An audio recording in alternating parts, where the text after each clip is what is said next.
Magandang araw sa inyo lahat. Ako po si Banat Bay at eto na nga, mukhang makokontempt si Torre. Naku, palakpakan ho na kayo dyan. Alam nyo mga kababayan, ngayong araw na ito tuloy po ang hearing patungkol po sa pagkidnap sa ating dating Pangulong Duterte. Yan po ay tuloy ang hearing sa Senado mamaya.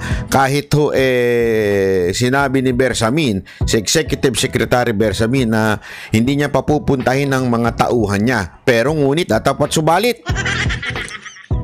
Itutuloy pa rin po ni Senator Amy. Kaya meron tayong hamon kay Senator Amy. Meron tayong hamon at may challenge tayo sa kanya. Mamaya ikikwento natin yan.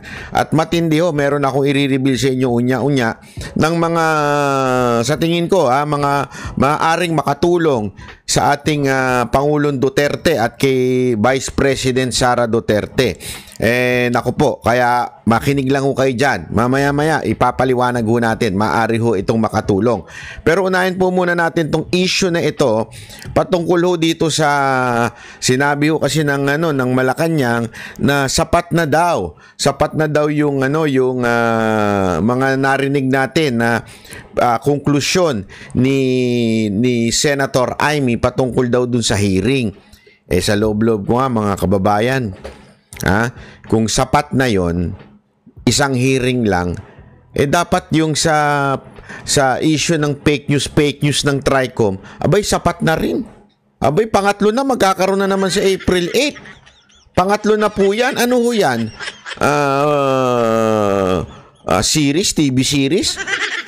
Hindi kasi alam nyo mga kababayan kung maaalala nyo, ginawa yan nung patungkulo. Basta mga Duterte ang issue, talagang pinapahaba nila, sinasalsal nila, ika nga. Yan po medyo bastos na word, pero yan po talagang ginagamit ng mga media. Yung salsal na yan. Mukhang sinasalsal nila itong news ng about fake news para talaga magkaroon ng takot sa mga vloggers o di kaya sa mga pupo na sa kanila. Kasi tandaan ninyo ang ginawa ho nila nung nakaraan, pinahiya ho nila yung mga vloggers. Talagang binuli ho ng mga congressman na ito. Talagang bastos talaga ito mga dapat to kasuhan to mga congressman na ito dahil yung kanilang asal ay hindi po parang asal ng isang public servant. Lalong-lalo na isa, bishop pa man din, kakahiya. Hindi ho tato. Sigurado ko, no wonder kaya hindi dumadaming church member niyan dahil sa ugali niyang bishop na yan tingnan ninyo yung church member niya, hindi dumadami. Mas marami pa siguro yung nagbabantay sa kanya. Hindi, pero walang biro ho mga kababayan kung yung dalawang hearing sa fake news na yun, hindi pa sapat, gagawin pang 3. Ito kayang hearing daw about sa pagdukot kay Pangulong Duterte, isa pa lang, sapat na? Abay, malaking katarantaduhan po yan. Hindi ho tama yung inyo pong konklusyon ho dyan pag ganyan ng sinasabi ninyo. Dahil mga kababayan, hindi pa ho natin nalalaman talaga kung sino yung kasi importante ho natin maintindihan. Kasi akala nung iba tapos na dahil nagkaroon na ng konklusyon si Senator Amy. Importante kasi nating matuntun dito sino yung mastermind. Kasi ngayon nagtuturoan na sila Si Torre mukha na rin hunggunggong dahil po sa pag tinatanong siya, hindi na siya makasagot ng diretso. 'Di ba kailangan pa siyang turuan ni DILG Secretary Remulla, 'di ba? Kailangan pa siyang turuan. Kaya nga may part doon na merong video na bumubulong-bulong pa si Remulla. Parang lang din Parang demonyong bumubulong-bulong Kasi nga hindi na ho masagot ni Torre. So ano ba talaga ito? Ito po ba ay plano ng mga Remulla? At kasi may isa pang haka-haka ho dito, inutos ho ni Romualdez daw ito na talagang tanggalin si Pangulong Duterte para nga naman mahirapan manalo yung kanya mga senador, at pag nahirapang manalo yung mga senador niya, mas may pag-asa silang i-impeach si Vice President Sara Duterte, at pag na-impeach si VP Sara Duterte, hindi na siya makakatakbong 2028. magkakaroon na ngayon ng pag-asa itong Romualdez na ito. Kasi hanggang nandyan si BP Sara Duterte, mantakin mo, 1% lang ata yung kay, kung hindi ako nagkakamali, 1% lang ho yung sa survey ni Romualdez, di ba? Parang tanga lang, mas madami pa. Gago! Hindi, sorry pero katotohanan So kailangan niya, the only way para may possibility manalo siya is ma-eliminate niya ang mga Duterte sa eleksyon, di ba? So, yun ang sa tingin natin. Kaya nga marami nagsasabi, sa totoo lang, wala naman talagang alam si Marcos. Alam naman natin si Marcos, mahinang nilalang, mahina ang utak, mahina ang political will. Kaya nadidiktahan lang siya ng asawa niya at ng kanyang pinsan. So parang sila lang ang nagko-control, 'di ba, ng eksena diyan sa Malacanang. Kaya nga dapat matunto natin sino pa talaga nagpa-kidnap kay Pangulong Duterte. Yan ang kailangan nating malaman. Sino ba talaga ang may utos? Sino ang may command? Kasi sinasabi ni Torre, inutos lang sa kanya ni Marbil. Hindi pa nga na itatanong si Marbil Tapos sasabihin nitong Yusek Castro na to, kumpleto na. Hindi pa nga natatanong yung mama na bakit mo inutos? Sino nag-utos sa'yo? At bakit yan ang pagkaintindi mo sa batas? Wala ka bang alam sa batas? Ako nang sasagot, Senator Amy. Simple lang naman po Ang sagot niya po pagdating sa droga, ang mga nagda-drugs ay hindi naman dahil sila ay addict. Ngunit kailangan lang nila sa nagpupuyat sila. Alam mo, may sagot ako dyan. Kabukitso. Anong Kabukitso? Punta ka sa Kabukitso. Dito sa Kabukitso, punta ka. Puntahan mo dito. Hanggang umaga, gising ang mga tao. Lalo na yung mga nakapilang mga mukhang dyan.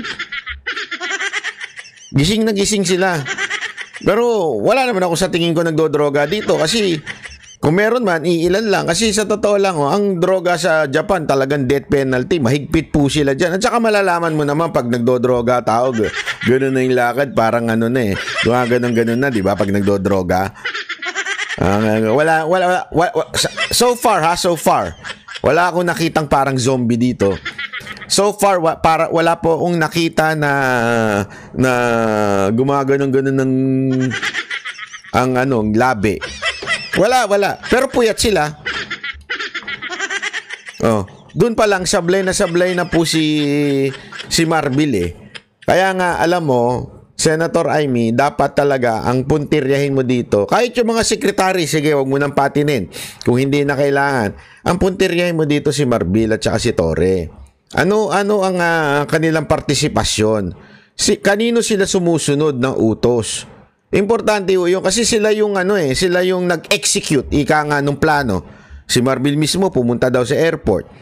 So sila yung nag-execute ng plano. Sinong nag-utos sa kanila? Importanteng maunawaan natin yan kasi the law doesn't says na dapat silang hulihin, dapat silang kunin. Ang batas sinasabi na dapat silang kunin at dalhin sa korte.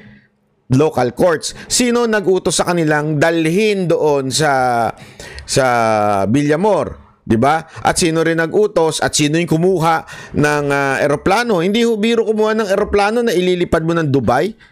Hindi ho yan yung instant na sakay tayong taxi ganon. Punta tayong Dubai, hindi ho ganun yun. Ayan may preparasyon sa mga, siyempre sa tower, may preparasyon yan sa gasolina, hindi naman yan yung tipong mabilis ang gasolinahan di ba? Yan ay matinding preparasyon. Siyempre, kahit nga yung piloto, pinaghanda yung piloto. Hindi naman pa pwedeng, ikaw na magganon dito, palipad dito. 9 hours time babiyahe, papuntang Dubai. Hindi ganun yun. Talagang preparado yan. Sino nag-utos? Ang dami pa pong mga katanungan na dapat masagot nitong mga opisyal ng gobyerno. Kaya Claire Castro, sablay ka na naman. Totoo, sablay ka na naman. Ang ganda nga ng sinabi sa'yo ni Topacio Sa totoo lang, napanood nyo yung isa sa mga sinabi ni Topacio. Nagpapasalamat din siya kay President Marcos dahil in-appoint niya si Claire Castro. Dahil kay Claire Castro, pagising sa umaga daw, meron tayong pinagtatawanan. Alam mo, sabi ko sa inyo pag matinong abogado, Pag matinong abogado, pinagtatawanan to si Claire Castro. Sobrang sablay ng logic niya. Sobrang sablay ng kanyang... sorry, this is the term. Okay? Ito yung sa tingin ng mga tao. Hindi ko sure kung totoo o hindi. Pero nakikita ko sa mga comments, hindi ko lang alam kung totoo o hindi. Sabi nila, parang itong may tililing. Sabi ng mga nasa comments. Hindi ako sure kung totoo yun. Kayo hong umusga.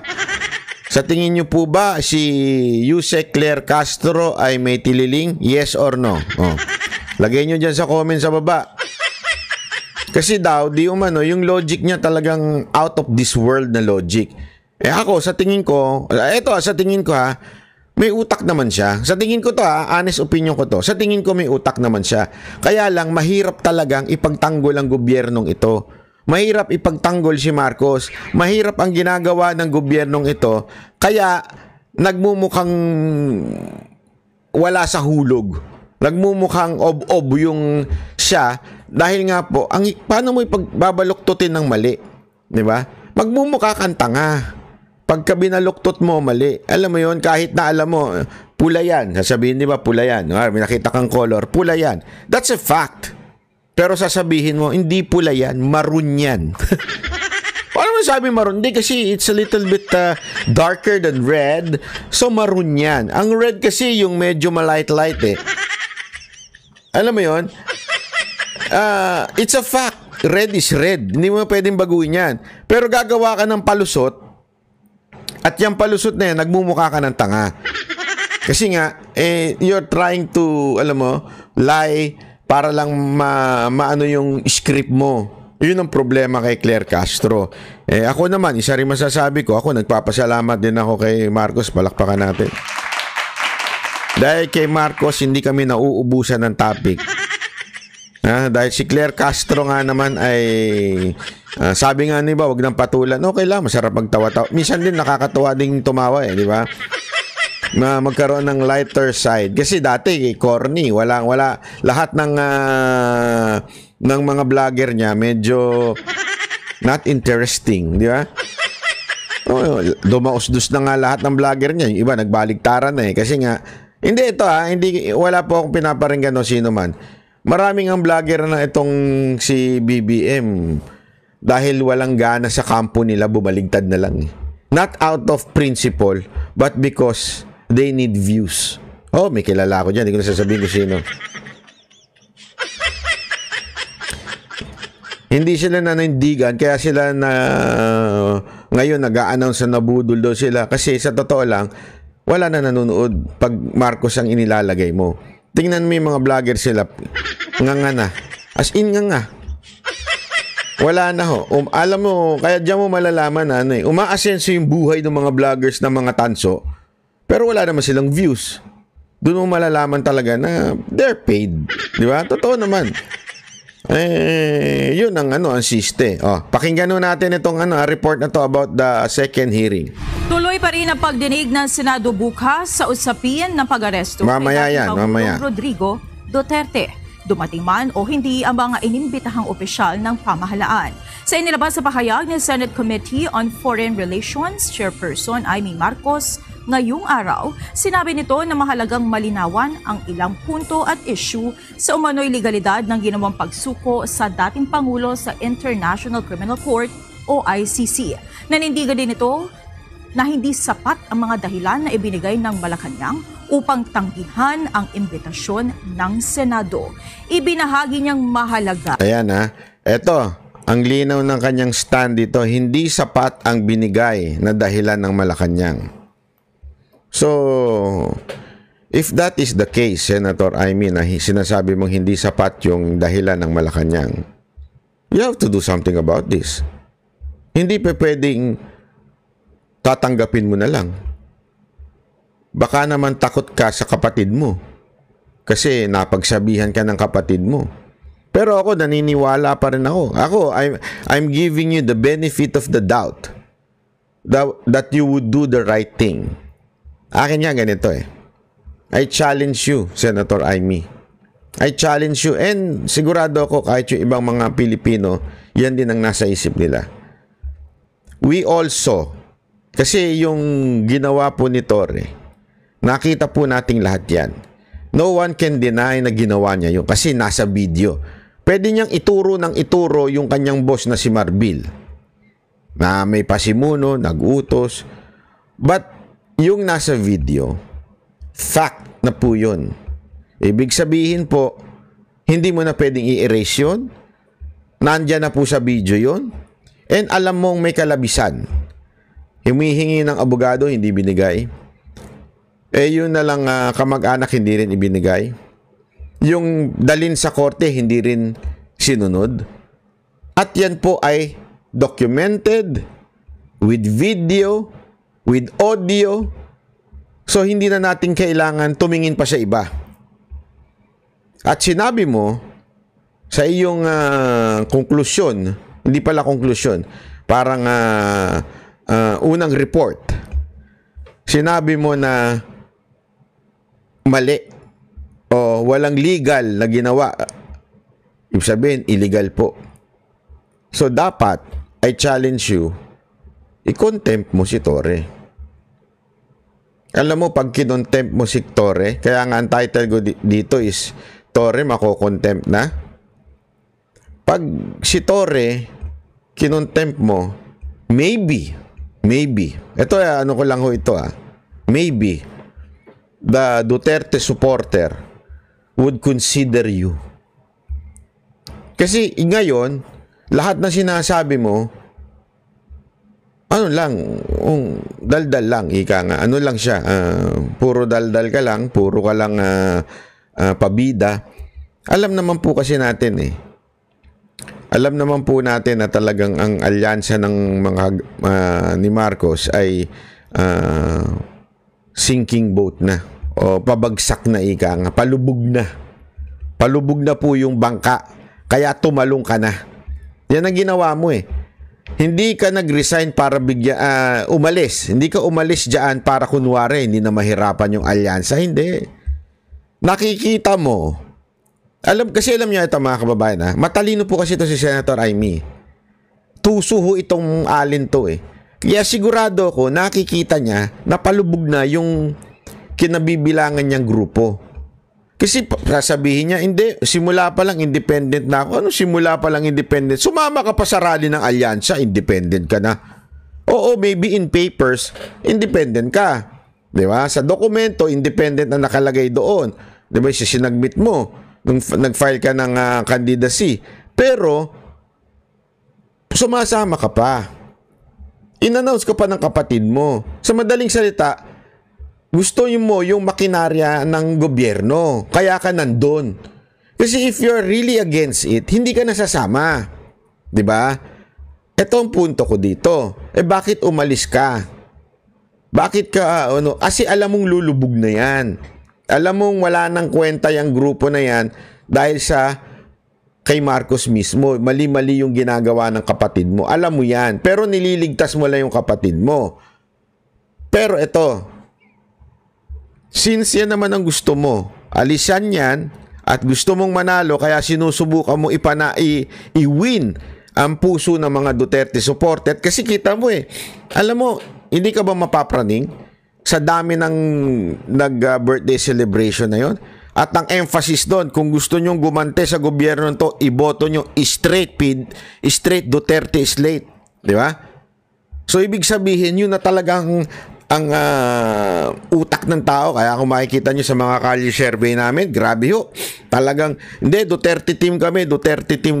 Straight PDP kami. Straight Duterte senators kami. Diba? Ganun na ho As a matter of fact, yung iba pa nga, medyo alanganin pa doon Before everything na nangyari, yung iba doon, boboto ko yan, pero not everyone. Siguro ito lang, ito.